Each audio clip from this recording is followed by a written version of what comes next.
Welcome to the One Within All, back to another episode of InnerVerse, and I'm really excited to be getting into this one.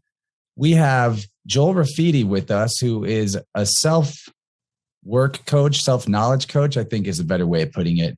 Uses a modality called Terrascopic astrology, which was developed by Michael Tsarion, a name that followers of this show are probably pretty familiar with. There's a variety of things on our agenda to talk about today, but there's also a lot more to Joel than just that one particular party trick. He's a conscious hip hop artist with awesome music that I've been tuning into since we first got to talk on his pretty new podcast, Here for the Truth, which I was a guest on episode 15. His co-host is Gerasimos, and they really bring the heat coming out of the gate strong. I know that I didn't have my worldview so well defined, or not defined, more like unlimited at the time that I started doing a show. So I'm really excited to see where the next few years of podcasting will take them. But Joel's an awesome guy, always coming from the deepest self-knowledge maxim possible, which is it's all you, baby. All is self is another way of putting it. And we're going to get into all these topics and more. Also in hour two, going to talk about what's going on in Australia. So tune in to that on Rockfin and Patreon. But let's get this party started. Joel, what's up, my man? Hey, bro. Thanks for having me here, man. It's a pleasure to be here. I'll be honest with you, I feel pretty stark naked right now without my co-host, Gerasimos. Every podcast I've done has been with him. But, man, it's really good to be here, and I'm excited to get into this with you. Right on, man. Yeah, I know how that is. When I first started the show, I had a co-host for a couple episodes, and then he wasn't really invested in doing it. He was just kind of like trying to give me permission to do it. So, okay. Yeah, no, I got you. It actually helped me out, but then I just stopped inviting him because it worked out. He wasn't even butthurt. It was cool.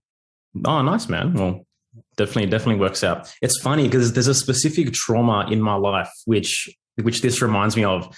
There was a time about 6 or 7 years ago, I was actually on a mainstream reality TV show here in Australia. And this was alongside when, I was really into my music career and writing music. And this was my deepest passion. And all I wanted to do was succeed in making music. I wanted to win the Grammys, wanted to do all of it.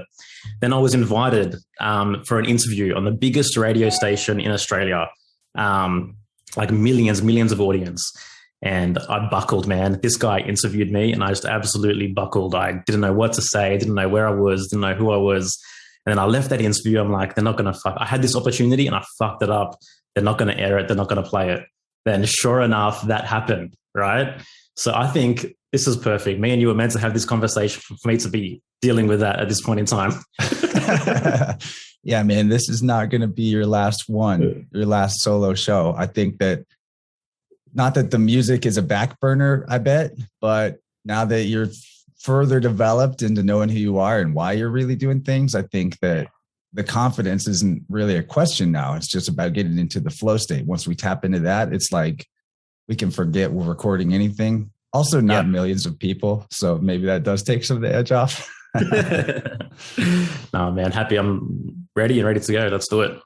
Yeah, I get that sometimes, though. Even on my own show, sometimes I'll be like, man, I'm nervous. Like I'm always talking to people who already want to hear me talk to people. But my trick for the nerves is I just take this weighted tuning fork right here. And when I'm not talking, if I'm feeling a little jittery, I'll just plant it. People probably see me doing it all the time. That's why I'm doing it. I'm trying to balance out my solar plexus, get centered in my chest a little more. And it's a super good hack. And it's really low frequencies. So you can do it and it's not even going to hit the mic. So yeah, no, I've got to get into that, man. Censoring is half of this game, dude. You know what I mean? If you're not censored, if you're not rooted and grounded in your body and who you are and in reality, then you can't really come at the world from any sort of realistic perspective, in my opinion. So yeah, dude. Yeah, I like the word centroverted instead of introverted or extroverted. That's kind of been like a mantra word for me because it's really easy to pendulum swing for me between those two things. I'm like, okay, when I catch myself just I don't know, treating people that I chat with online as an outlet for attention or distraction, procrastination, all that. I go, okay, pull back. But then also when I find myself just totally shutting out the world, try to get back in the middle there. But I'm talking about myself too much. I want to talk about you. I want to know more about this journey from Joel Rafidi, the aspiring hip hop artist, to not just a hip hop artist, but being here for the truth, if you know what I mean. Yeah, no, I hear you, man. And it's a good question. All right. So I guess let's take it back. My dad was born in Jerusalem, Palestine, right? He was exiled from his homeland in the 60s. My mum was born in Lebanon, and I'm first generation Australian. And in fact, I was actually raised as a Jehovah's Witness. So growing up, there was this constant programming, this constant, I guess, brainwashing being bombarded into me that, you know what I mean, we're living in a fallen realm, and one day Armageddon's going to happen and it'll return to a paradise and everything's, you know what I mean? Nothing is perfect. Nothing is as it should be. That Gnostic thing, that seeds of the world being fallen. Super. You know what? I just interjected because I think it's pretty wild to be a Jehovah's Witness from Palestine. I feel like, you know, you've already got a lot of swirling influences there. Blows my mind from the jump. Yeah, definitely, man. And I mean, the initial thing as well that comes with that is like I knew that things were wrong immediately in terms of, you know, I mean, my dad's history and him being forcefully removed from his homeland. You know, so I already had that questioning already of, you know, I mean, fucking, what is this kind of thing? And then I guess their coping mechanism to an extent might have been, you know I mean, Jehovah's Witness and the religion of that. So I guess outsource some other being or entity or power to, you know what I mean, to deal with what it is that they were actually experiencing or actually meant to experience. So I feel like it could have been a trauma coping mechanism, that kind of transition.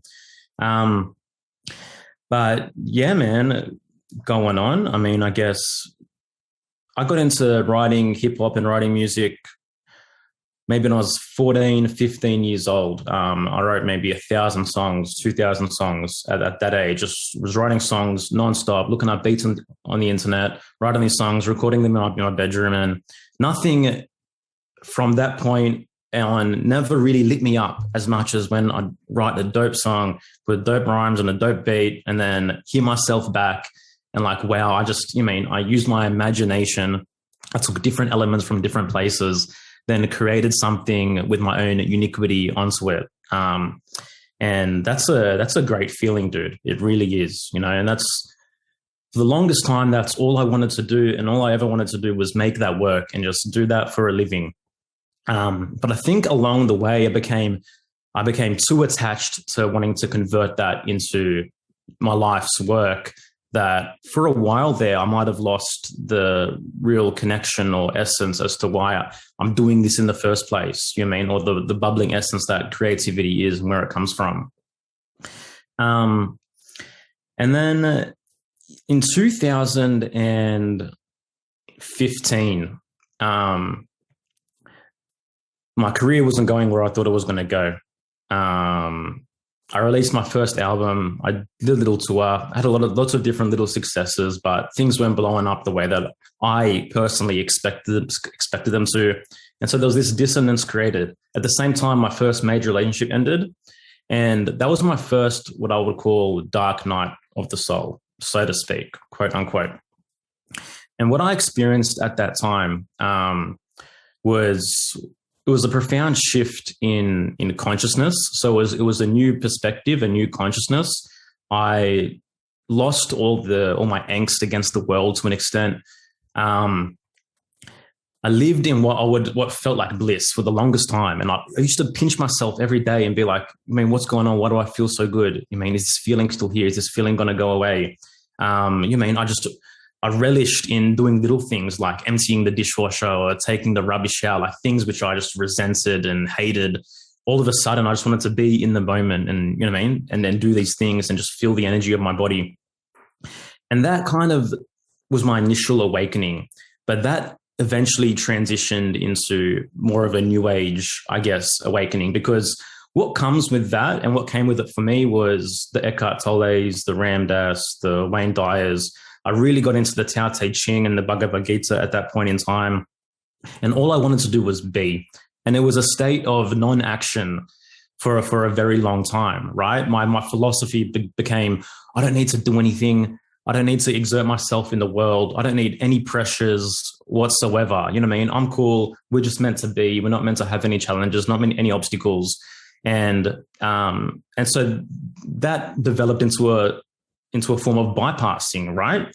It eventually developed into a form of me not being willing to look at what I'm actually creating, the seeds that I'm planting and the fires that are beginning to burn, because I'm not willing to pay attention to where I'm at fault or to what I might not be doing or where I should be exerting myself in the world.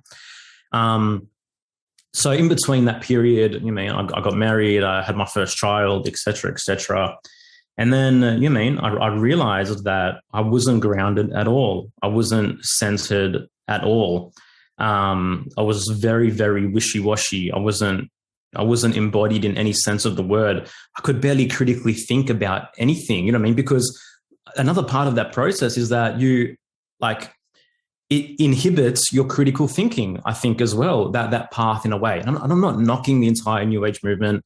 I'm not knocking all the different texts. It's just, I guess, how these things landed with me and then how I adopted these philosophies, then that's just how my life played out, I'll just say a lot of the things that are passing for spiritual paths, and not just this day and age, but times gone by, are really just the philosophy fed to the slave class to keep them placated.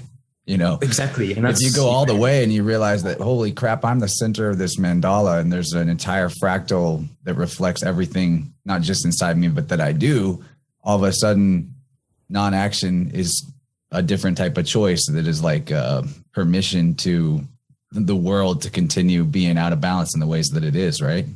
Yeah, exactly. Exactly, man.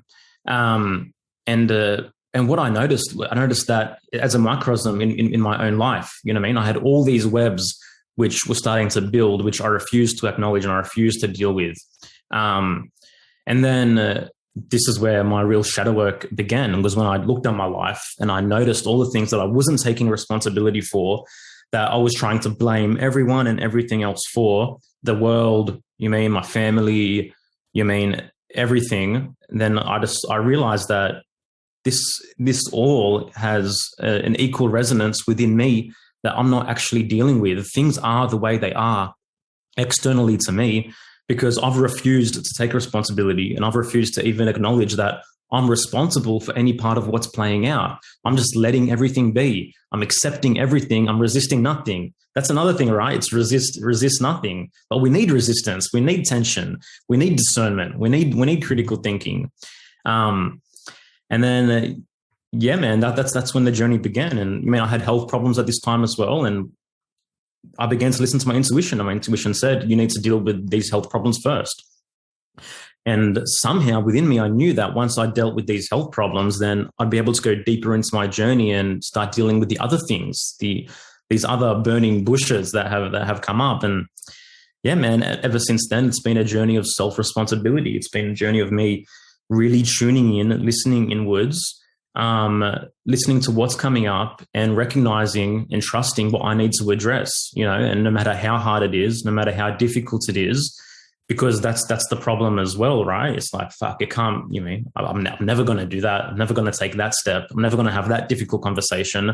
I'm never going to acknowledge that I lied, that I did all these different things. You know what I mean? Like that would have been death to my former self. But then by listening to myself and then just, realizing that if I'm going to advance, this is the bridge that I have to cross, And I started doing these things, no matter how hard the conversations were.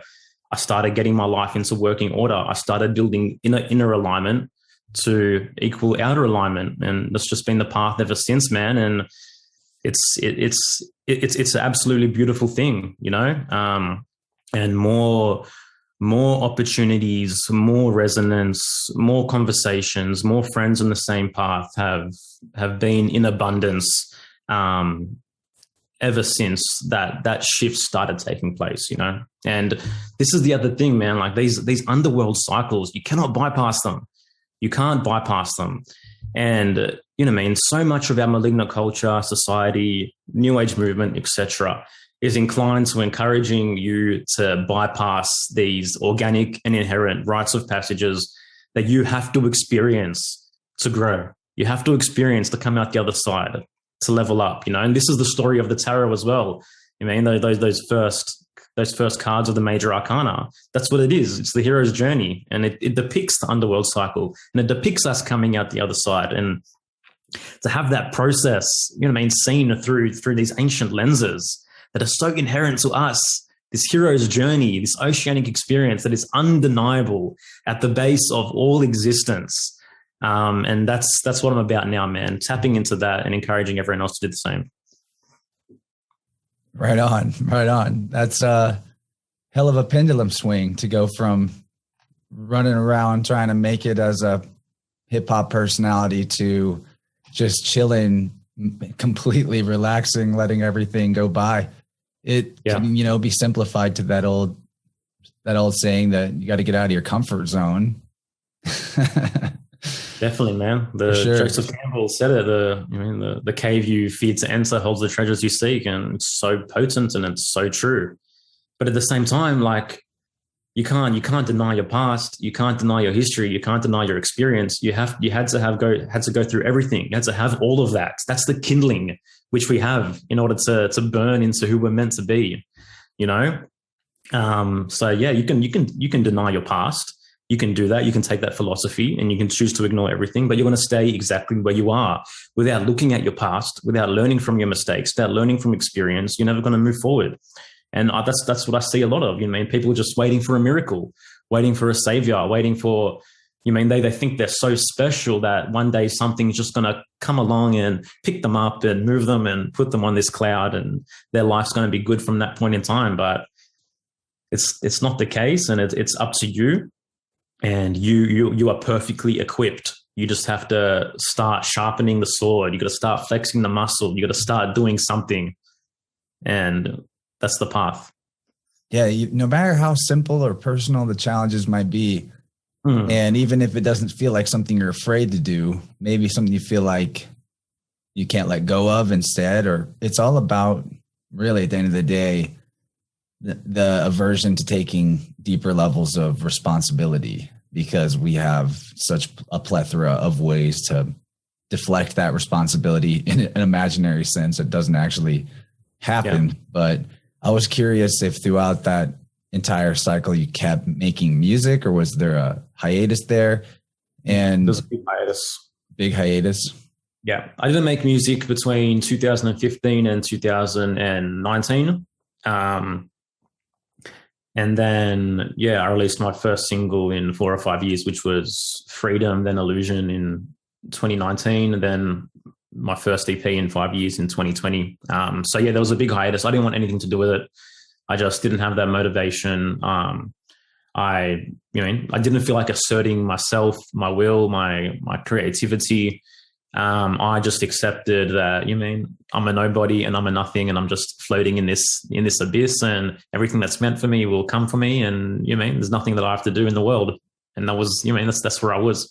And don't get me wrong, man. Like, I had some amazing experiences, and it wasn't all boo-boo whatsoever. It had to happen the way it happened. It serves a purpose. Yeah, it serves a purpose until you realize, where the faults are as well. And it's not all action only, all self-responsibility only. It's about having those experiences and looking inwards and finding that balance and continually finding what works for you on this journey. And that's the process, man. It's so unique to all of us.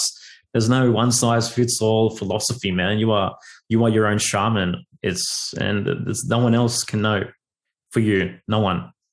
Well, one thing I learned from Tsarion's work really drove it home was that any one size fits all philosophy is the death knell of the individual in the first place. And that's the big danger of these collective spiritual movements, whether it's New Age or anything else, is the getting swept up in the ocean as just a drop instead of really flipping that concept and realizing that you are the ocean just because you're in a single unit of perception here in one body. That, yeah, you can't you can just skate through life and spiritually bypass and bliss out, but will you wind up on the same ride with the same, ups and downs later on? Probably. Now, I'm not here to say you've got to do everything just right and then you'll get out of some cycle of samsara and a different form of existence awaits you. I don't know that, but I do know that existence and life are really synonymous. And if there's any obvious answer to like, what is the meaning of life? It would be life is the meaning of life. Existence exists perpetually, So what is impeding the unfolding of life and the expansion of life and existence is what we could call the distortion or the evil. And even when we feel good and we're just like in a type of happy zone because we've made our life easy, or we've decided just to not worry about or not think about the places where there's friction or avoid those places, we didn't actually change anything meaningful by, looking away. And we're, in fact, it's a form of fear, even though you feel like you're doing something that's making you happy by sort of shutting out all potential for change or imagining that the only thing that you have to do here is just be. That's not like incorrect, it's rooted in something true deep down, that feeling that there's nothing I need to do to be complete. I'm just happy all the time. But it's about like, how can you harness that into a flow state? How can you use that to create? Because if you're just here to exist on the land and, eat, sleep, and be jovial, that's great and all, but where do you differentiate from other forms of life on the dimension? Like, you've got the ability to create. If you just give that up, and we go through cycles. Like you said, you didn't make music for a while, but one thing I noticed is that part of what impedes the creative process or the flow state is the health thing. Like, you figured out you needed to get your health worked on. And what happened after that is you were like inspired to make music again. So I don't know if you feel the same way, but I've always thought that that's what makes creativity. If there was a universal spiritual path, definitely at least a big, like several rungs on that ladder, creativity is, because you will hit plateaus creatively if you hit plateaus in your personal development, in the improvement of your body temple, the cleaning up, the purification. Does that make sense? Absolutely, man. As above, so below, as within, so without. Without that vessel clear and clean, how can creativity flow through you in its fullest expression and its fullest potential as it is unique to you? And that really reminds me of the whole Reichian concept of bioenergy as well, and the body as the shadow. Because we have these blocks, the energy is not flowing, and that's that creative expression. We become stagnant when we ignore the vessel and when we're not paying attention. So that makes perfect sense to me, bro, for sure.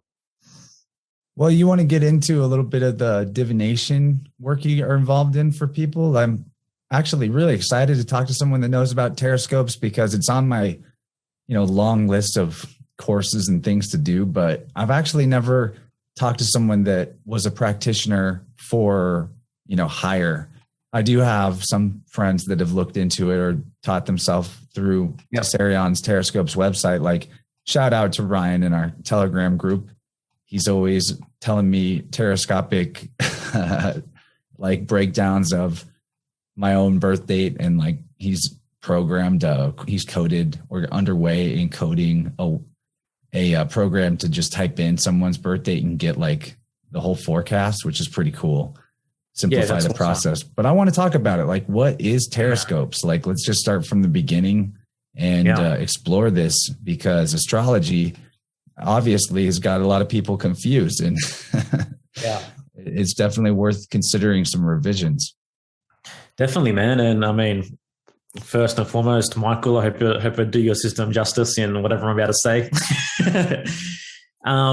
Yeah, dude. So this is a trip, man, because I never saw myself as someone that would be into astrology, as into tarot. Like, think about it. I was raised a Jehovah's Witness. What's the commandment before thou shalt not murder is thou shalt not behold graven images, right? Like, and that's proof of the target and the war being on symbolic literacy from the get-go, right? It's like, fucking forget all the images. Well, I'll just throw in, you can interpret it a different way, which is to say, like, don't get lost in the artificial, be rooted and grounded in the real, because there is kind of like a parallel between Jehovah and Satan as the capital R real and that which is artificial.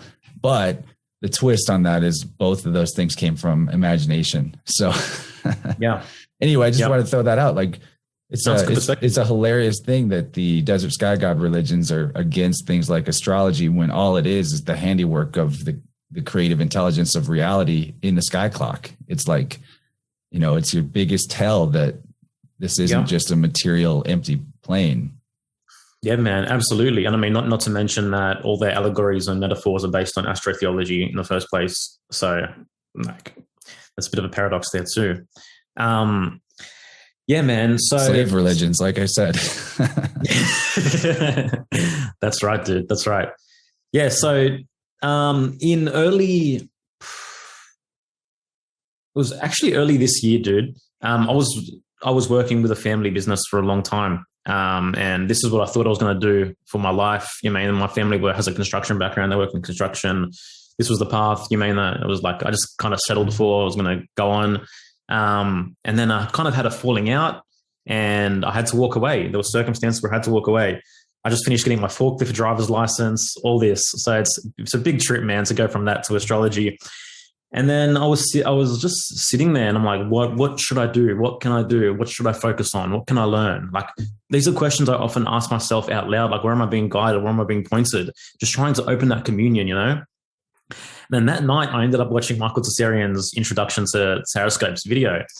And this just freaking blew my mind. Were you already into his work in some other way? I was already into his work, into Unslaved. But all the time I was watching Unslaved, and then he would bring up tarot. I'm like, how can this guy be into tarot? I'm like, this doesn't make sense. You know what I mean? Like, because I never knew the antiquity of the tarot, never had anything to do with it. I'm just like, how can this guy who's so onto it and so discerning from a psychological perspective and everything, then he's talking about a mystery school, he's talking about tarot. So like, I'm curious, but I'm like, I didn't realize until I watched this video, and there's so many gates opened up for me. It's ridiculous. Just the connections. But what really got me was just the ancient antiquity of this thing. These images are tens of thousands of years old. They were not drawn in the 1500s. They're not of Christian origin. Like, these are ancient origins, beyond belief, man. And just to preface this, you can call it it's atavistic. That's the word, like, that's a good word for what we're talking about here. Something that's primal to it's like in our DNA. Yeah, definitely, man. And just to preface this, I have no astrology background whatsoever. I've never been into conventional astrology, any astrology. My introduction to astrology was Taroscopes, right? So there's nothing other that was, skewing my perspective when I came into it. But because I was one of those people that was like, oh, astrology never makes sense. Astrology is just woo-woo, but I'm learning quickly that these ancient arts, this is the knowledge that actually roots us to the ground. This is what roots us to the earth. And Michael's system, the Terrascopic system, it makes sense. It puts things in working order, right? The ancients, they didn't have all this extra paraphernalia. They didn't have compasses. They didn't have, these geometrical calculations and computations to work out angles and transits, et cetera, et cetera, et cetera. The way they did astrology was on the night that a child was born, they looked up in the sky and they noted what constellation was there. And then the 12 houses and the 12 signs are in order from there. It's not a matter of anything else other than there's the fixed zodiac, right? And the way that those signs fall within our chart are in a fixed order also, but just depending on our birth information. And every single reading I've ever performed, everyone I've ever looked at, like these correlations are there, and it's obvious, and it makes so much sense, and it continues to blow my mind when I do these readings for people, how simple it is, but how on point it is. And the issue is that I find is that people, they've never really had authentic connection with astrology. They haven't felt that connection, and without that connection, then we're not going to awaken that inner oracle, that divine remembrance of who it is that we actually are, how we're designed, and what we came to do. Kind of got on a tangent here from where I started. Well, let's go back to the start for just a little bit and talk about that idea before we go further into like the mechanics of the system. I'm really excited to talk about this. But yeah, you said the ancients didn't have the tech that we have. And although we can't exactly be sure what tech or capabilities any far distant reaches of the past had accessible to them, unless they had like computers the way we have, and, you know, many ways to generate a chart or look at the historical movement of the planets to try to map things out. What I'm getting at here is that our mode of astrology, what is normal astrology here, this isn't the knock on astrologers or people really in it, but it's just super left-brained in the mechanics of it, right?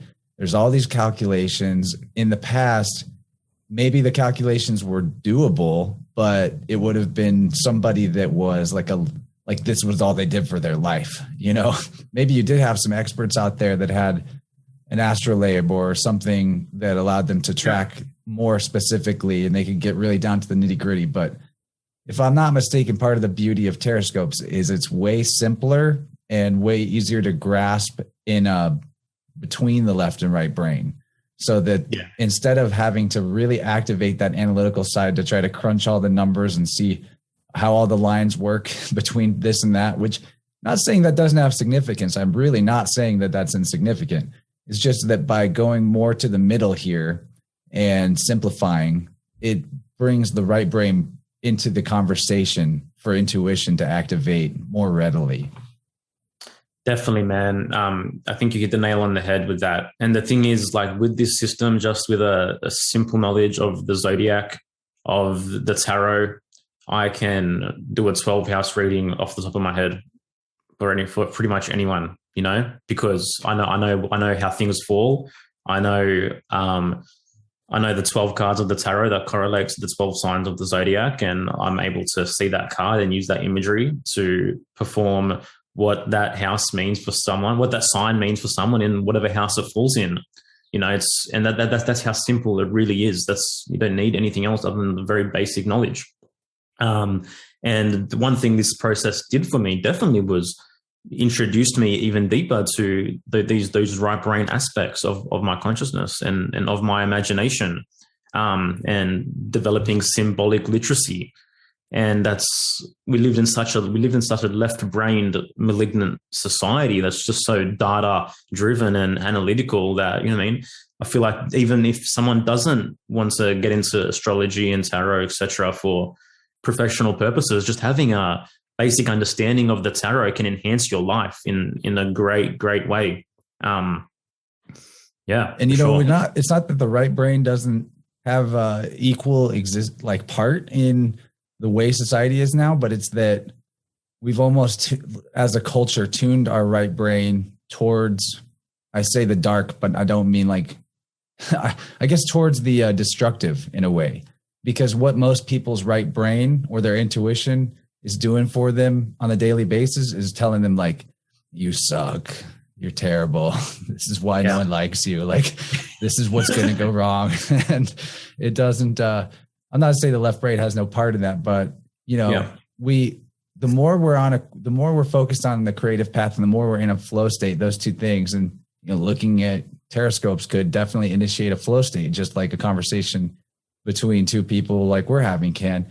That is retrain. That's like repurposing right brain to be on a different task, in my opinion. Like if I'm doing art on a regular basis, then my brain just throws ideas for art at me regularly. But if I haven't had a daily practice of drawing and doing art, it's like tough to come up with something. And so there's that sort of initial climb you have to make into the habituation of a creative flow.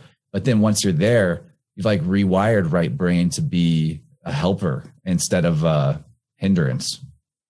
Absolutely, man. And I can speak the same for me. If I'm writing songs, if I'm in the zone of writing lyrics, then lyrics will constantly be thrown at me all the time. But if I'm not in that place, then I'm not gonna get that, you know. So same thing with you and art, and me and writing music. It's the same process when it comes to the right brain. Certainly. How do we jump back into Taroscopes from here? Well, yeah, let's talk about. I mean, we've kind of hinted around the structure of this system, but it's kind of maybe you could give us a bit of description of. I mean, you don't have to get too personal, but maybe some elements of how your Terrascopic chart informed your life and the way that you work it out. Definitely, man. And so one more important piece of the puzzle is that the four ancient arts of divination, being astrology, numerology, Kabbalah, and tarot, were all designed and invented tens of thousands of years ago to be utilized symbiotically together. And in society now, often we're using them individually and separately. And I personally believe that's a hindrance to tapping into what these divination arts are truly capable of, because the connections between these arts are absolutely rampant, and the work that Michael's done around building these connections is mind-blowing, because the numerology specifically is incredible. It's very, very fascinating. So numerology, conventionally, we just take the three components of our date of birth, add them together, reduce them to a single digit to get our numerology, our primary numerology. However, what Michael's pointed out is that the ancient Egyptians actually charted 36 smaller constellations of 10-degree windows, as opposed to just the 12 constellations of 30-degree windows. And these 36 constellations, they match with the 36 cards of the minor arcana of the tarot, right? So there's a specific card of the minor arcana of the tarot that's linked to the 10-day window that you were born in. And the number of that card is, in my view, your true numerological significator. And every time I've done this for anyone, it's been on point, you know? So for me, in my process, when I started looking into Taroscopes and how it presents in terms of who I am, you know, this was the most mind-blowing thing ever, because the first thing that I did was I decided to go find my personal significator, which is the specific card of the minor arcana that links to the 10-day period that I was born to. And I wish my tarot deck was in order here. I haven't ordered it. But my personal significator is the 7 of Cups, right? So I took the 7 of Cups. I went and I opened Michael's Path of the Full book, and I read what the 7 of Cups means. And what it came up with was imagination, poetry, creative writing, literary gifts. And I'm just like, what the fuck? Like my entire life, or what I perceived as my strengths, were laid out for me just so simply, immediately.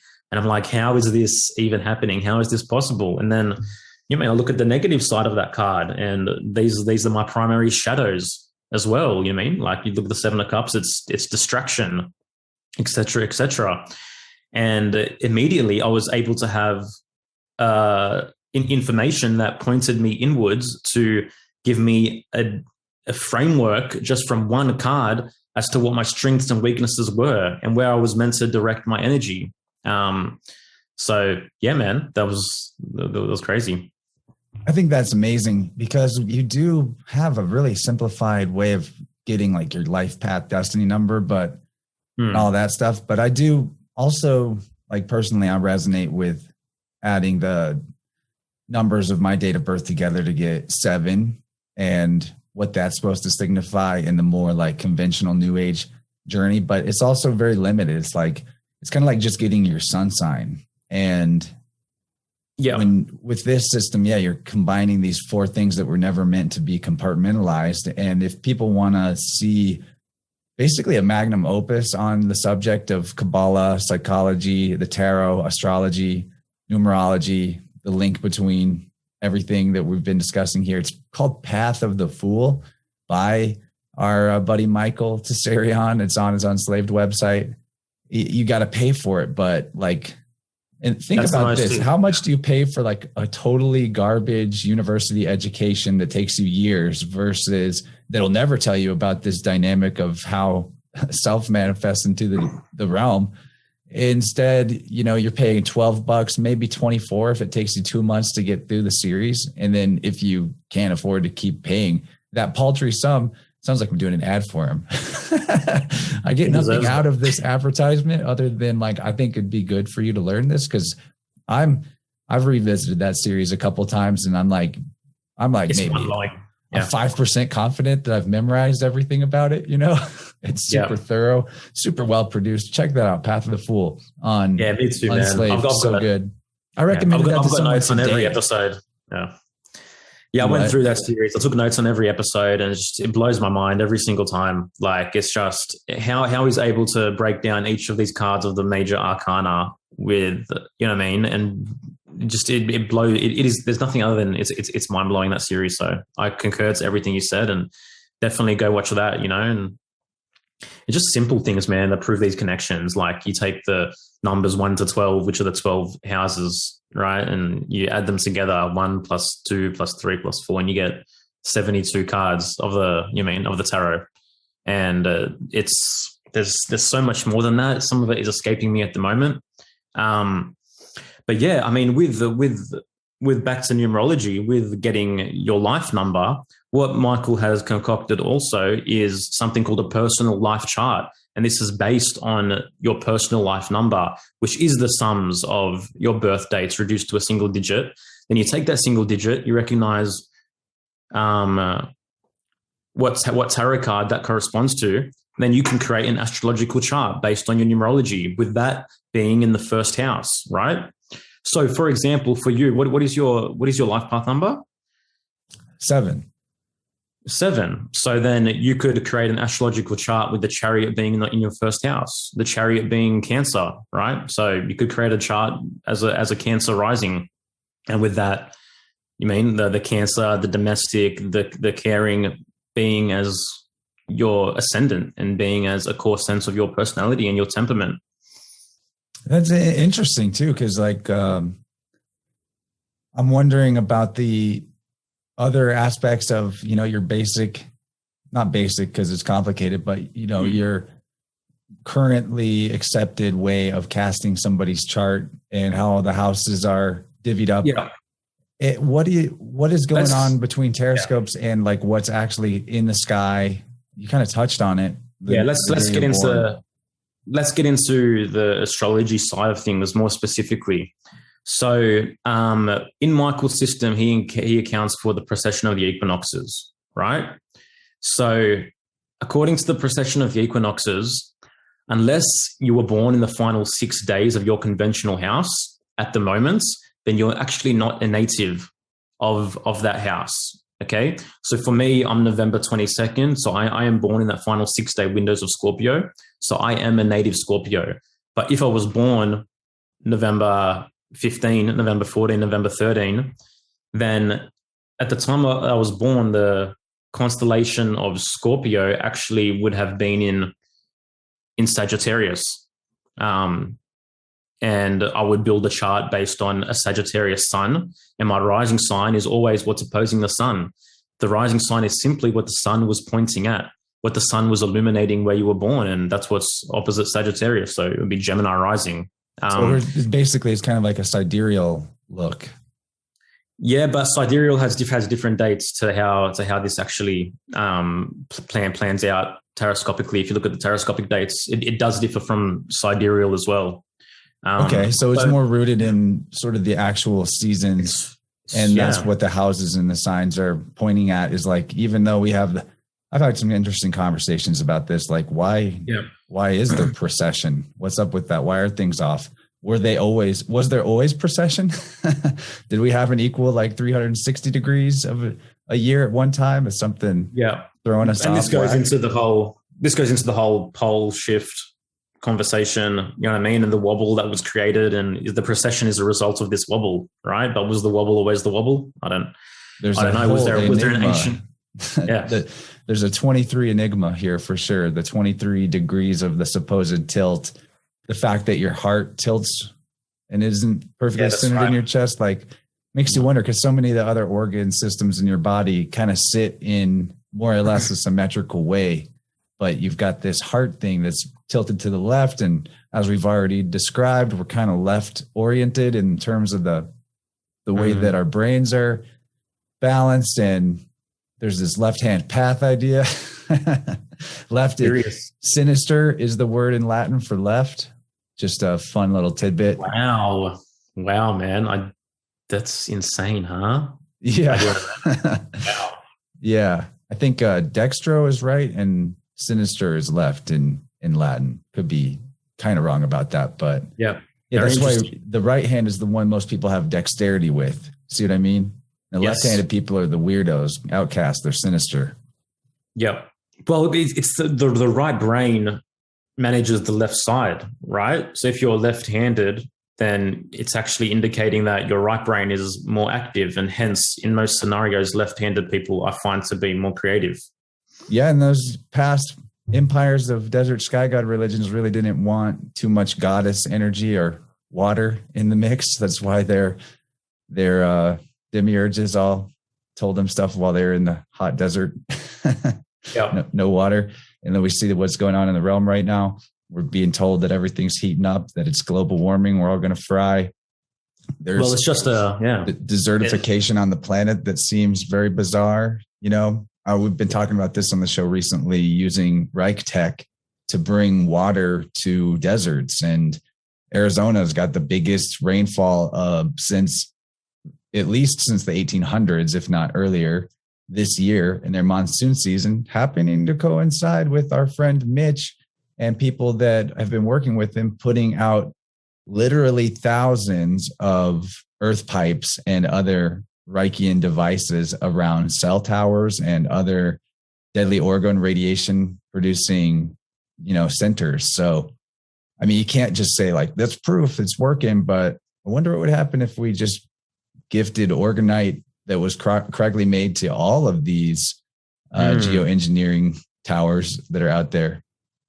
Wow, man, that's very, very interesting. Well done. I didn't do it. It's Mitch. Yeah. Mitch is the man. You guys should have him on. Yeah, go Mitch. Wow. Yeah, man. It's this whole climate change narrative. It could very well be, just a continuation of solar cult theology, right? I mean, we're still kind of living through that, and you're right. I mean, the initial worship was goddess worship. They worshipped the sky, okay, and the sky goddess. Her name was Taurt, Taurt, right? And now we get 3 words today based on this word at Taurt, which is the sky goddess. The womb, the ovum, which held everything. And those words are truth, church, and tarot. And even words like Terra, the earth itself, and tiara, which is originally meant a crown, not really just for a princess, but it was what you called anything that the sovereign wore. So all these things go back to like what rules here. It's the law. It's almost you could even say the body, if we're attributing the body as a feminine aspect of our existence, because it is sort of the womb for our consciousness while it's developing here. I kind of see the whole fractal as just like eggs within eggs within eggs, toroidal fields like that. But yeah, I mean, that word is massive, and it's right there in tarot, which is also an anagram for rotate, which gives you the whole idea of the sky clock once again. Yep. Yeah. And Rota who was Rota? I think Rota was might have been Isn't that goddess. The way that the letters are ordered on the wheel of fortune card on the tarot? That's right. The Wheel of Fortune card. Yeah. ROTA. Number 10. Yep. Number 10. Yeah. No, you're right. X marks the spot. Yep. And I mean, and then that's right. Where like, what was solar cult theology born from? It was born from, man's drive to, then the fact that he couldn't be the primal creator, he couldn't birth, so he pointed to the sun and said, we're worshipping the sun now. And basically everything is rooted in this primal idea now, that of a man's need to dominate. And in my opinion, this is now why we have such a left inclined society continually. It's because of this march against the goddess, which still carries on to this day, Yeah, I've been really trying to work out the dynamics of this because I know it's got to be two-sided. That's the whole thing. It's not like, it's not like the goddess is innocent either, is basically what I mean. Like the archetypes have just been corrupted in general. And that's why I think getting to a more pure version of archetypal conversation and symbolic literacy is a big time cure, because most people's archetypes are polluted by Disney/Marvel productions and things of that nature. And anyway, like goddess cults, though, they had all kinds of problems back in the day too. You had dudes chopping off their junk and carrying it around, running around the street bleeding, all in the name of the goddess cult. There's huntress goddesses that required mountains of animal and sometimes human sacrifices, at least in their rites. But is that really the goddess, or is this more of like the the trail of the Illuminati throughout ancient history to now, which is to get human beings to basically invert their spiritual light and live off of artificial ideas and let that vampiric energy, that emotional plague, permeate society from the bottom up in order to bring about a larger energy harvesting system. And I don't mean this in like an archonic way. It's as simple as when you research the biofield and energy vampirism at the same time and realize that there is some almost alien energy infecting our electricity that it's like it's a different kind of darkness. It's almost like artificial darkness. We look at the photographs of people's aura who are energy vampires or have had energy vampire attacks. There are the background of the Correlated photography will be black, but then there'll be these tendrils that are blacker than the black background. It's really bizarre. Wow. Yeah. So, and then that's a yin concept, the black. So both sides, I think you've got that luciferic artificial light of the masculine, but then you have that deeply corrupted and corrosive fallen feminine energy. And we need to get into a more holistic conversation with the archetypes, I think, to start to work these things out and get into, back to serving the whole of ourself, not becoming a servant in an altruistic sense to the world at our own expense, which is what really the sort of fallen feminine energy is, in my opinion, asking for, like that just compliance, passivity, sacrifice yourself for everybody.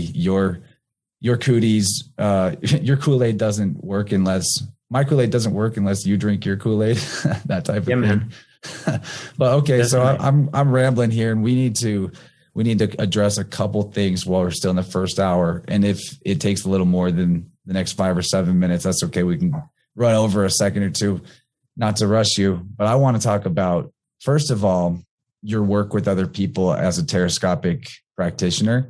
Maybe some examples of how someone working with you could be helped. I know you've got some great testimonials listed on your website, so I can see you've already been doing great things, but I want to talk about that. And then let's get at least a little bit in about your music and where that's gone. Cause I've listened to your newest releases, and I even played one on a few shows back, and it's really good stuff. And I want people to be able to access both sides of you if they're interested in both. Thanks, man.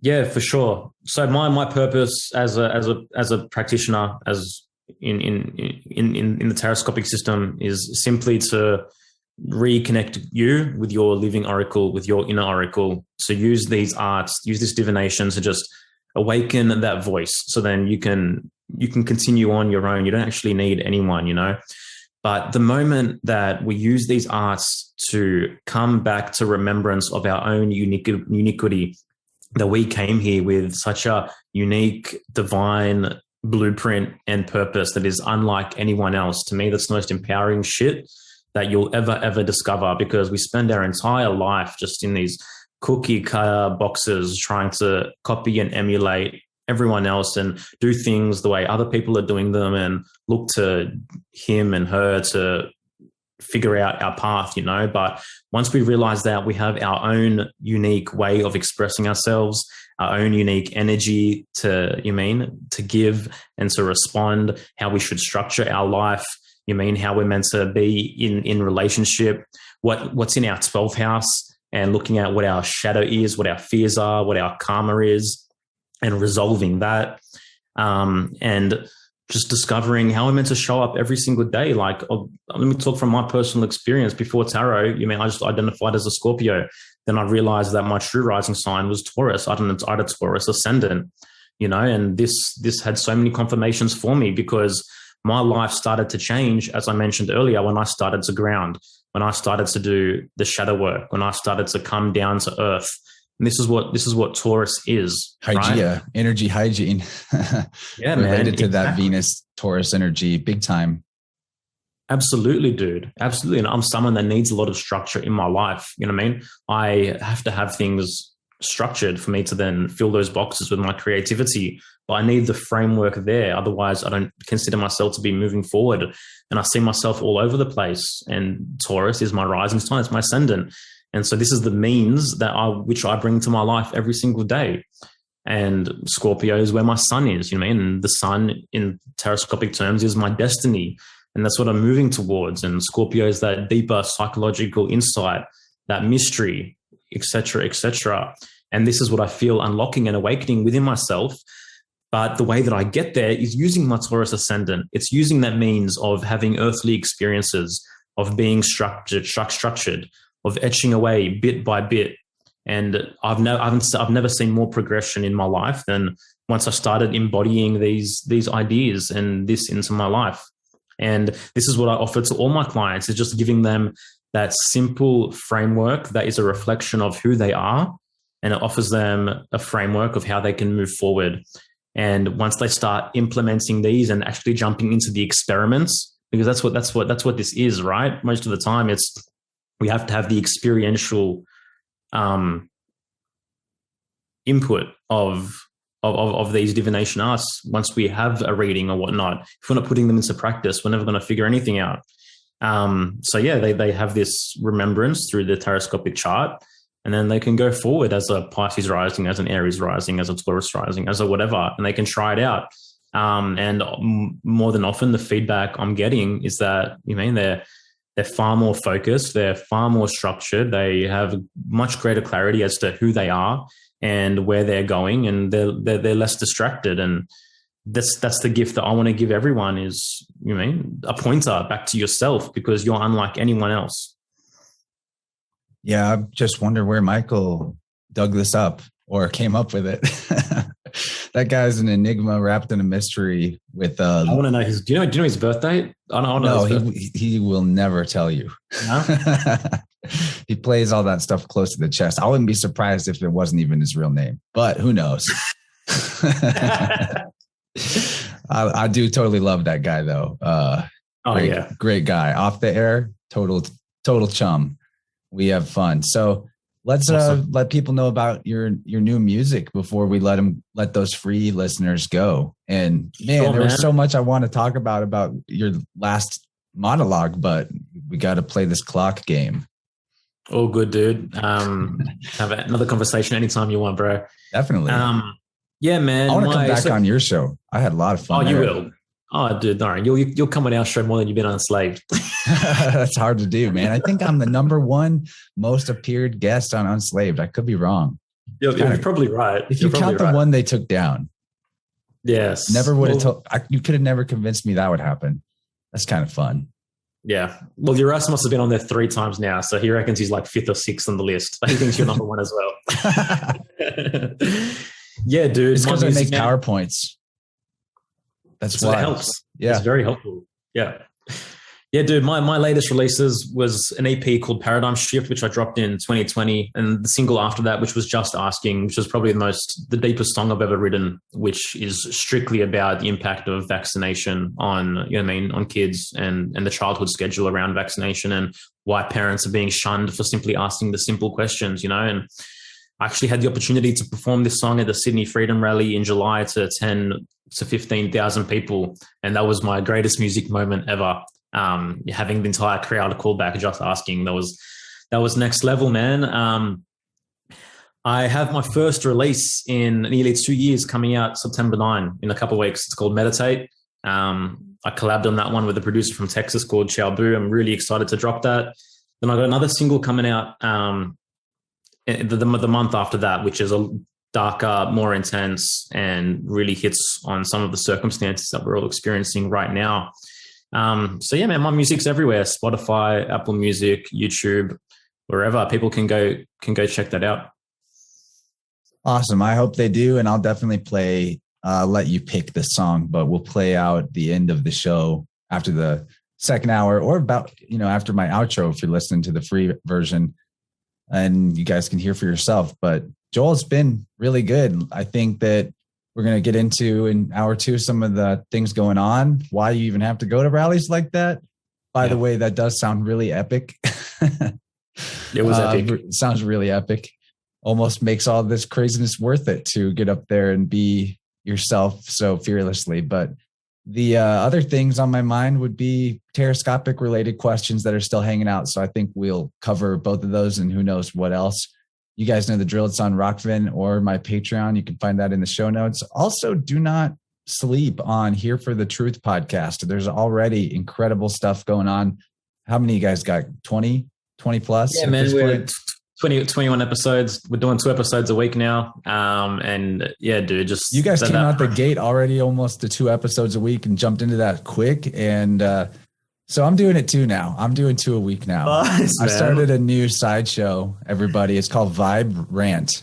And it's more like I'm trying to make people laugh more so that I can laugh more. So maybe that'll be part of it. But anything goes on that show. It'll just be a little less structured than the main show. But inspired by you and some other people that do 2 a week, I'm like, got to step my game up. I got so many people I want to bring to a larger audience, including the great Telegram community.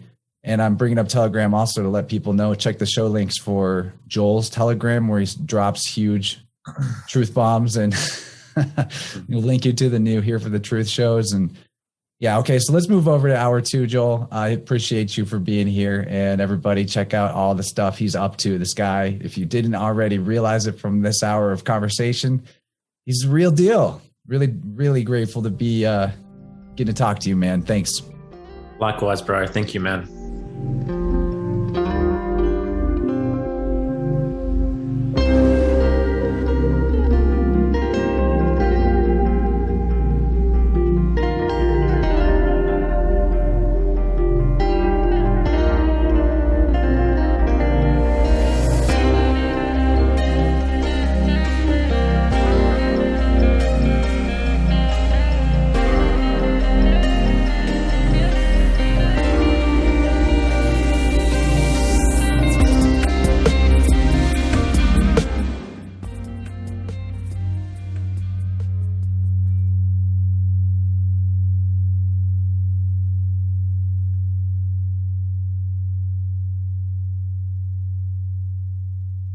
Hey, let's hear it for Joel. You guys really stoked on that guy like I am? I definitely am. I'm really happy to be friends with somebody that's got such strong flow state activating powers.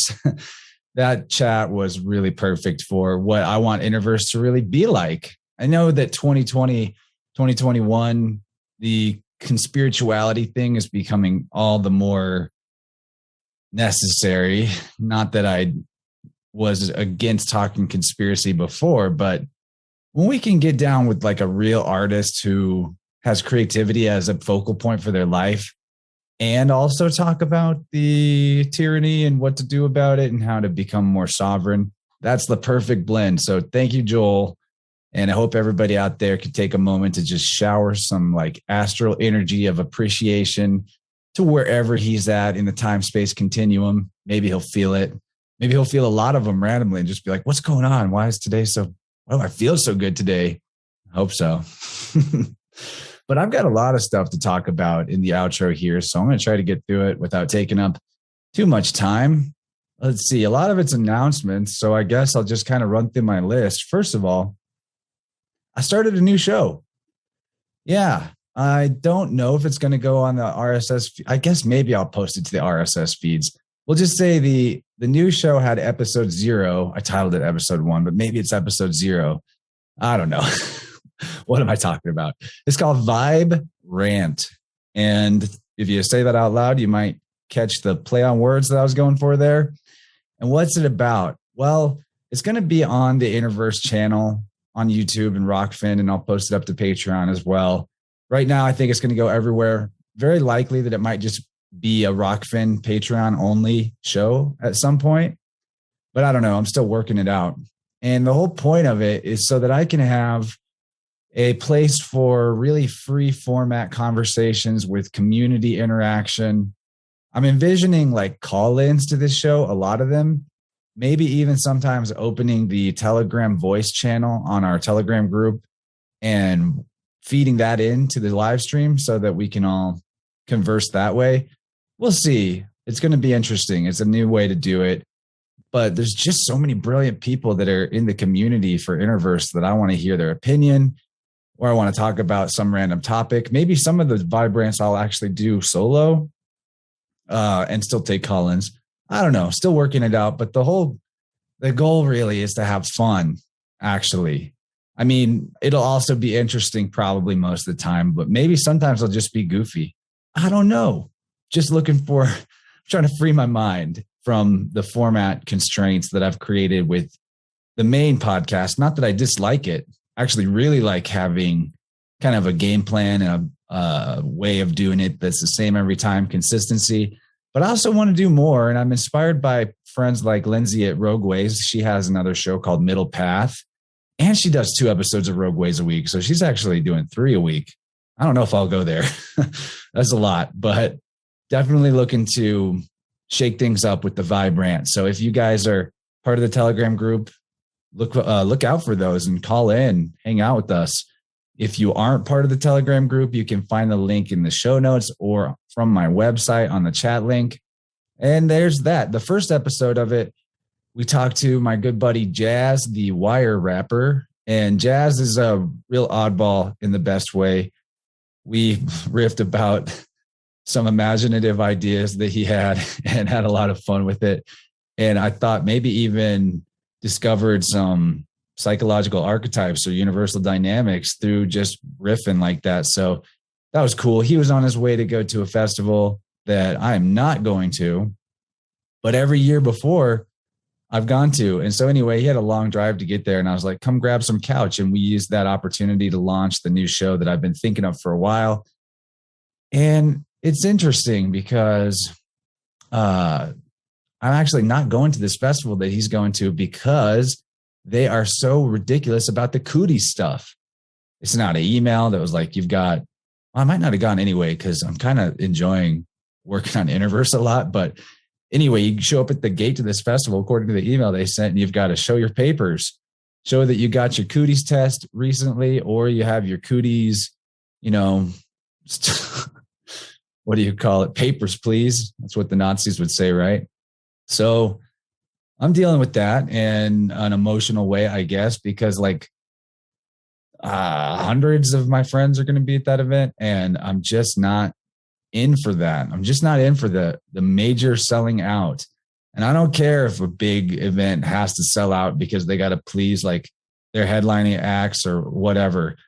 When was music ever supposed to be about a monarchy of the nobility of music, and they're the big names, and so we do whatever their agents say that must be done in order for PR to be maintained?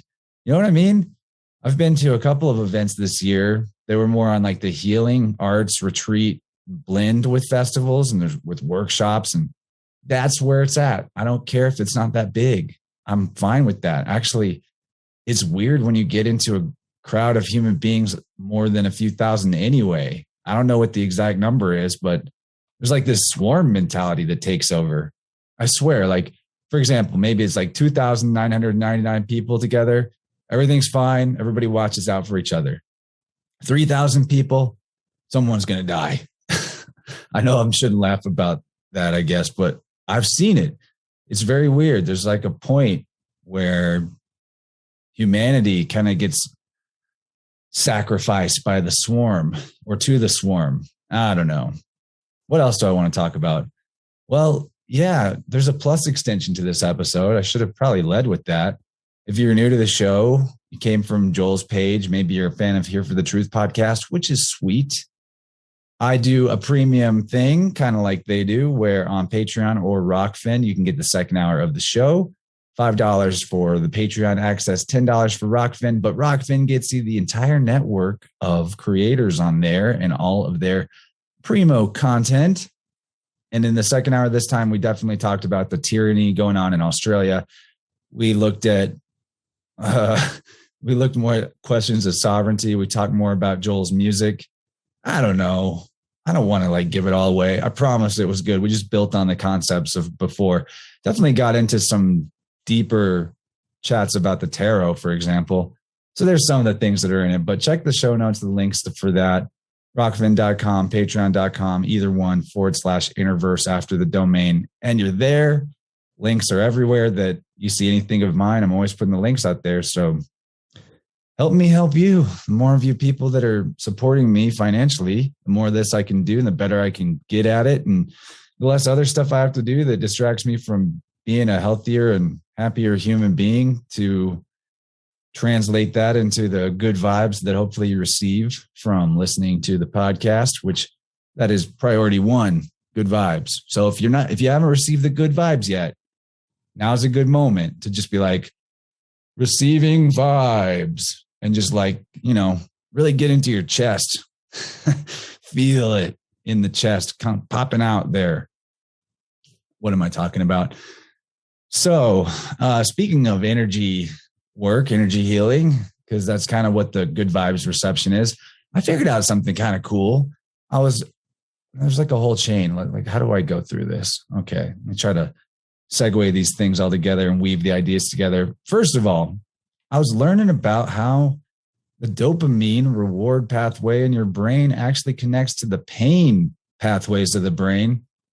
And the brain actually tries to like maintain homeostasis, right? So the more dopamine you're getting, the more there's like a pain factor that creeps in to try to balance out everything and bring you back to Zen. But it doesn't really work that way if you're blowing out your dopamine. You just kind of get more achy and sore and in pain. And anyway, I started looking at this and was like, actually can definitely identify with how that works. I kind of had like a tech usage heavy day, maybe a little too much sugar, things of that nature, perhaps overloaded myself with the dopamine aspects of life yesterday. And today I did have some pain in like a lower back region.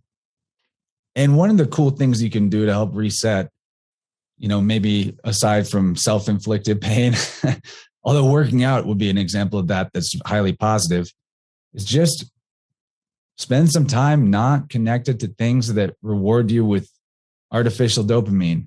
Not that you can't do things that are pleasing, but like maybe it'd be best for us to, this is what I'm thinking. I'm not trying to tell you what to do, but best to get back into things to start taking the joy from things that are a little less extreme in terms of, the addictive rush that it might bring, or like the maniacal patterns of repetition, scroll, that type of thing. For me, what's been is going on walks barefoot in the park. I'd been doing that for a long time. I got really strong feet, which is cool. But I also typically take my phone with me and I've got like a podcast or music playing, and I might be chatting with people on Telegram, getting real active there. And it definitely takes you out of the moment.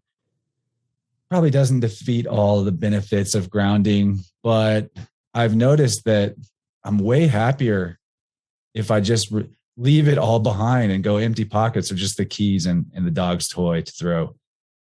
And that's a big part of freeing your mind, I think, is to give your mind free time. That's huge. So I recommend that. And here's why it's important. While I was giving my mind free time on this walk today, I noticed this lower back pain that I had kind of been, it was like stiffness and pain, it's a posture thing, I think overall, but maybe this dopamine pain receptor linkage that works in the brain. This is bro science, by the way, look it up. Maybe I'm wrong.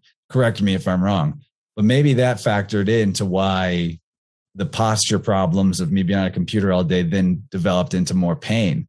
Like these things are all one holistic feedback loop, right? So what happened while I was walking? With my mind more free, I all of a sudden had this visualization of these glowing, sort of angelly disembodied hands that were right hovering over the part of my back that hurt and doing Reiki on it. And I was like, whoa, is this angel Reiki? Or is it like one of my spirit guides giving me Reiki? Or is it just me giving me Reiki? Or is that all the same thing? Who cares? What matters is that this is probably something you can try. Like visualize receiving Reiki in a place that's painful and try to feel it. And I swear that the pain dulled down quite a bit. And I felt the area warm up, but not in like an uncomfortable way. So maybe try it. I don't know. Just thought you might like that idea. Pro tips for free. So, okay, we've got to get into a couple more announcements. Not a lot left. The really cool thing is that I was just on the YouTube channel of Clive DeCarl. And Clive DeCarl, you may know of him, maybe not. If you follow some of the same shows I do, which I think is likely, you probably have heard of him before. But Clive is a health guy, health nut, health guru. Don't know what you want to call him. Health genius. And he's got an awesome online store with many products that you don't see elsewhere. Definitely not FDA approved, I bet. And people say good things about him. And he knows his stuff when you listen to him on interviews. And I'm happy to say that not only did I get to go on his YouTube channel, which you can find, Clive DeCarl, Clive, and then DE, and then Carl with an E at the end. Look that up on YouTube. You'll see we talk about tuning forks. We talk about mud floods and ancient civilizations and psychedelic adventures and the whole nine. It was like 2 hours of fun times. So you can hit that up on YouTube. It was super good. And also, I was on Weaving Spiders Welcome again.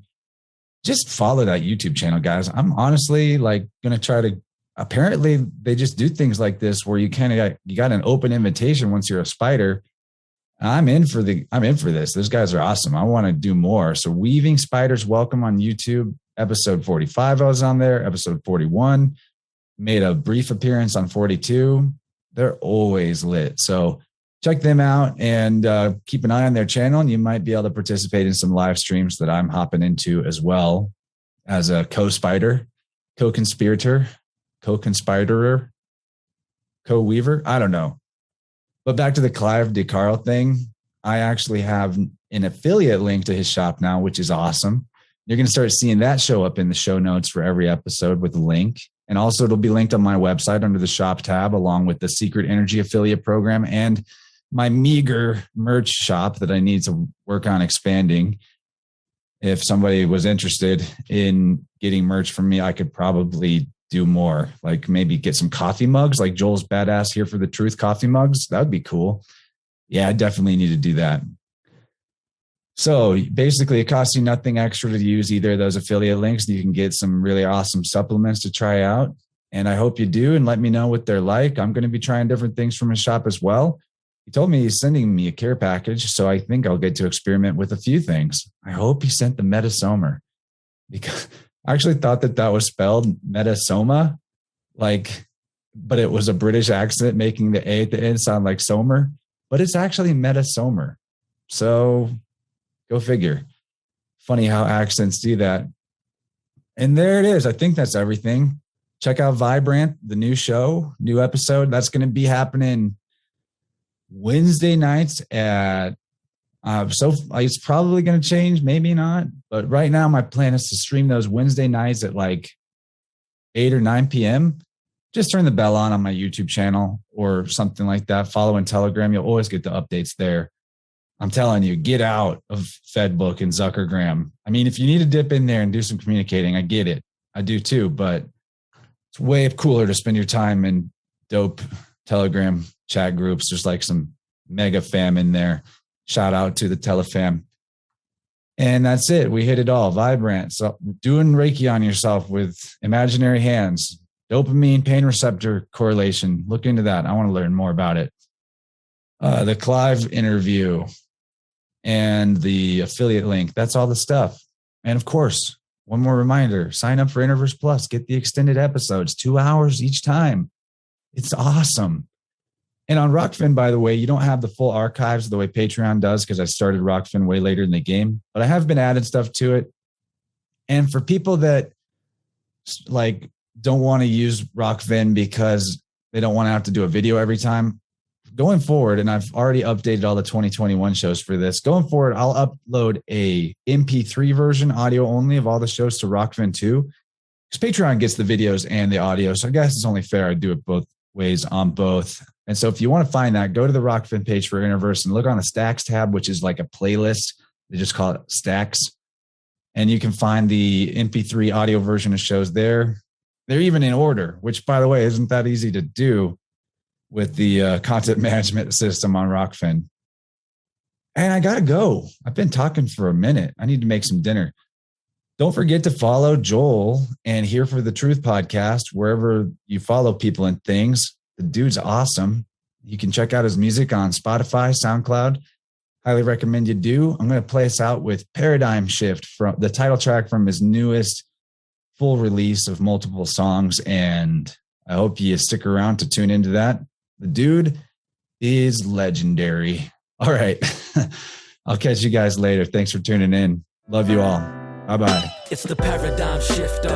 Radical change in everything that you think. You see, they want you asleep, and so you better not blink. My middle eye wings connect the links. It's the paradigm shift. Be aware, my bros, what you expose to your soul. Not all is as it seems, not all that shines is gold. It's the paradigm shift. Welcome to the paradigm shift. I can dance around the answers like doctors and cancers. In exchange for your help on my profit, I'll enhance it. I'll fill my pocket when I sell you a stick, and you just keep on getting sick, almost exactly like I planned it. Nah man, I'm just politicking. I'm a human being, I'm not a Clinton. I plan on hanging around like Jeffrey in his sentence. So I question my thoughts, I get quiet and repent them, you see. That's called self-awareness. If I sense something wrong, I'll examine it with fairness. I'll use discernment with every choice that I make. I won't follow the herd. I'm not a sheep nor a snake. I'm not asleep nor awake, but I'll still make mistakes. I'll adjust and I'll change. I'll move and rearrange. I'll learn and I'll exchange. For we are sentient beings, and that's just how we're made. It's the paradigm shifter. Radical change in everything that you think. You see, they want you asleep, and so you better not blink. My middle eye wings connect the links. It's the paradigm shift. Be aware, my bros, what you expose to your soul. Not all is as it seems, not all that shines is gold. It's the paradigm shift. Welcome to the paradigm shift.